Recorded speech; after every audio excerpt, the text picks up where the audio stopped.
back to my channel Crazy Girl Sweta.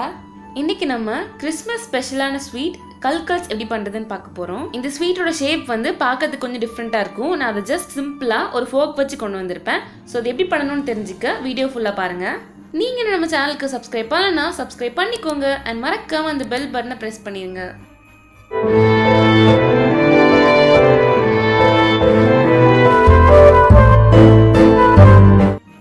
So முதல்ல நான் வந்து 1 கப் மைதா எடுத்திருக்கேன். அதை நம்ம ஒரு பவுலில் போட்டுடலாம். சேம் அதே கப்பில் 1/4 கப் ரவை எடுத்திருக்கேன். அதை நம்ம இப்போ அதில் போட்டுடலாம். மிக்சியில் நல்லா பொடியாக அரைச்ச 1/2 கப் சுகர் அதை ஆட் பண்ணிக்கோங்க. இந்த சுகரில் வந்து கொஞ்சோண்டு மட்டும் எடுத்து வச்சுக்கோங்க, லாஸ்ட்டாக நமக்கு யூஸ் ஆகும். இப்போ நான் இதில் 3 ஸ்பூன் நெய் போட்டுக்க போகிறேன். 2 ஏலக்காயை வந்து கொஞ்சம் இடித்து வச்சுருக்கேன், அதை நம்ம இதுக்குள்ளே ஆட் பண்ணிடலாம். உங்ககிட்ட வெனிலா எசன்ஸ் இருந்துச்சுன்னா நீங்கள் அதை கூட யூஸ் பண்ணிக்கலாம்.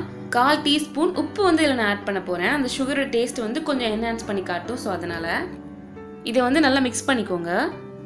நீங்கள் இந்த மாவு வந்து கையில் பிடிக்கும்போது இந்த மாதிரி ஒரு ஷேப்புக்கு வரணும். அப்புறம் நீங்கள் அதை உடச்சி விடும்போது அது இப்படி உடஞ்சிடணும். இந்த கன்சிஸ்டன்சி வந்ததுக்கப்புறம் நான் இதில் வந்து ஒரு 1/4 கப் மில்க் எடுத்து வச்சுக்கோங்க. அதில் வந்து கொஞ்சம் கொஞ்சமாக ஆட் பண்ணி அதை வந்து நல்லா பிசைங்க. லைக் கொஞ்சம் கொஞ்சமாக மொத்தமாக ஊற்றிடாதீங்க, கொஞ்சம் கொஞ்சமாக ஊற்றி அதை வந்து பிசைஞ்சுக்கோங்க. நம்மளோட மாவு வந்து இந்த கன்சிஸ்டன்சியில் தான் இருக்கணும், கொஞ்சம் சாஃப்டாக இருக்கணும், உங்களுக்கு பார்த்தாலே தெரியும். இப்போ இதை வந்து ஒரு துணி வச்சு மூடிடுங்க. ஒரு 15 மினிட்ஸ் கழித்து நம்ம இதை எடுத்து நம்ம உருண்டை பிடிச்சிக்கலாம். ஸோ அது வரைக்கும் இதை அப்படியே விட்டுருங்க. 15 மினிட்ஸ் ஆயிடுச்சு. நான் இப்போ இந்த மாவுலேருந்து கொஞ்சோண்டு எடுத்து ஒரு ரவுண்டாக இப்படி உருட்டிக்க போகிறேன். இதை வந்து இப்போ நான் பண்ணுற மாதிரி பண்ணுங்க. ஃபோர்க் இருக்குல்ல, அதுக்கு மேலே அந்த மாவை வந்து வச்சுருங்க. வச்சுட்டு இப்படி ப்ரெஸ் பண்ணிக்கோங்க, ஒரு ஷேப்க்கு வர்ற மாதிரி. அந்த ஃபோர்க் ஃபுல்லுமே கவர் ஆகுற மாதிரி. நிறைய மாவு எடுத்துடாதீங்க, ரொம்ப பெருசாக இருக்கக்கூடாது. நான் என்ன சைஸில் எடுத்தனோ அந்த சைஸில் எடுத்துக்கோங்க. இப்போ இதை வந்து நல்லா ஃப்ளாட் பண்ணிவிட்டு நான் பண்ணுற மாதிரி ரோல் பண்ணிடுங்க. ஸோ நமக்கு பர்ஃபெக்டாக அந்த KulKuls ஸ்வீட்டோட ஷேப் வந்து நமக்கு கிடச்சிரும். இந்த ஷேப் வந்து கொண்டு வரது ரொம்ப ஈஸி, பட் பார்க்க வேணா கொஞ்சம் காம்ப்ளிகேட்டடாக இருக்குமோ, இல்லை ஏதாவது அச்சு வச்சு பண்ணியிருப்பாங்களோ அப்படின்னு தோணும். பட் வெறும் ஃபோர்க் வச்சு நம்ம ஈஸியாக அந்த ஷேப் வந்து கொண்டு வந்துடலாம்.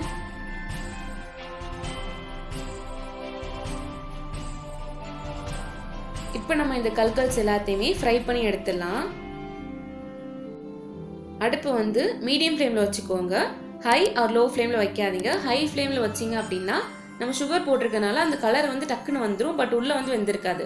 அண்ட் லோ ஃப்ளேமில் வச்சுருந்தீங்க அப்படின்னா உடஞ்சி வந்துடும். ஸோ கரெக்டாக மீடியம் அண்ட் ஹையில் மாற்றி மாற்றி வச்சுக்கோங்க. அண்ட் அதே மாதிரி எல்லாத்தையுமே ஒரே பேட்சில் போட்டு மொத்தமாக போட்டு எடுத்துடக்கூடாது. ஒரு பேட்சில் ஒரு 10 to 15 கரெக்டாக இருக்கும், அவ்வளோதான். அண்ட் இதே மாதிரி ப்ரௌனிஷ் கலரில் வந்த உடனே நம்ம இதை எடுத்துடலாம் அடுப்புலேருந்து. இதுக்கு மேலே நான் இப்போ நம்ம சுகர் வந்து இடிச்சு என்னமோ ஒன்று அரைச்சி வச்சுருந்தோம்ல, அது வந்து இதுக்கு மேலே வந்து நம்ம தூத்தி விடலாம். இன்னும் கொஞ்சம் இது டேஸ்ட் அண்ட் லுக்கும் ரொம்ப அழகாக இருக்கும் இது பார்க்கும்போது. இப்போ நம்மளோட KulKuls ஸ்வீட் ரெடி ஆகிடுச்சு. அண்ட் இது வந்து அடுப்புலேருந்து எடுத்த உடனே கொஞ்சம் மொறுமொறுன்னு இருக்காது, கொஞ்சம் டைம் ஆக ஆக தான் அது மொறுமொறுன்னு ஆகும். ஸோ நீங்கள் வந்து ஒரு 15 to half an hour கழிச்சு நீங்கள் சாப்பிடும்போது அதனால மொறுமொறுன்னு இருக்கும். அண்ட் அவ்வளோதான் காய்ஸ், அவங்க எல்லாருக்குமே கண்டிப்பாக இந்த வீடியோ பிடிச்சிருக்கும்னு நினைக்கிறேன். பிடிச்சிருந்துச்சுன்னா லைக் பண்ணுங்க, கமெண்ட் பண்ணுங்க, ஷேர் பண்ணுங்க. அண்ட் மறக்காம Crazy Girl Sweta சேனலுக்கு சப்ஸ்கிரைப் பண்ணிக்கோங்க. தேங்க்ஸ் ஃபார் வாட்சிங். We wish you a Merry Christmas.